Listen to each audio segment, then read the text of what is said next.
আউযুবিল্লাহি মিনাশ শাইতানির রাজিম বিসমিল্লাহির রহমানির রহিম। আমি আজকে আপনাদের নারী সহিংসতা উপরে কিছু কথা আলোকপাত করব।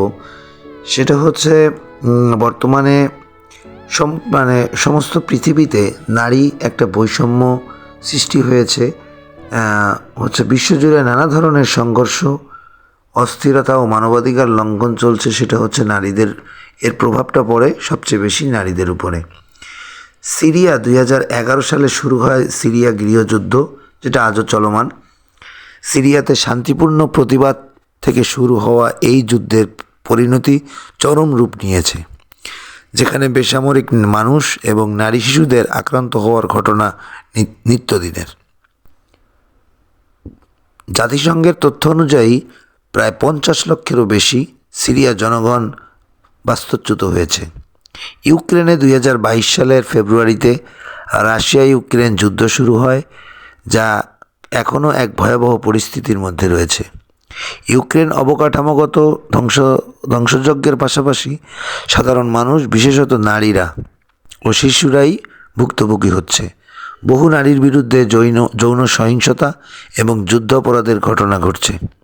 মিয়ানমারের রোহিঙ্গা সংকট, মিয়ানমারের রোহিঙ্গা মুসলিম সম্প্রদায়ের বিরুদ্ধে যে নিপীড়ন ও সহিংসতা চলছিল, তাতে নারীরা সবচেয়ে বেশি আক্রান্ত হচ্ছিল। বড় আকারের যৌন সংহতি এবং ধর্ষণের ঘটনা ঘটছিল, যার ফলে বহু রোহিঙ্গা নারী ও শিশু শরণার্থী ক্যাম্পে আশ্রয় নিয়েছে। আফগানিস্তানে 2021 সালে তালেবান বাহিনী আফগানিস্তানের ক্ষমতা গ্রহণের পরে নারীদের শিক্ষা ও কর্মসংস্থানের অধিকার সীমিত হয়ে পড়েছে।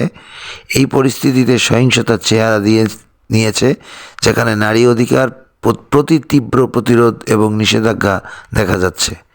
গৃহস্থালির সহিংসতা, বর্তমান বাংলাদেশের মতো গৃহস্থালির সহিংসতা একটি ভয়াবহ সমস্যা হয়ে দাঁড়িয়েছে।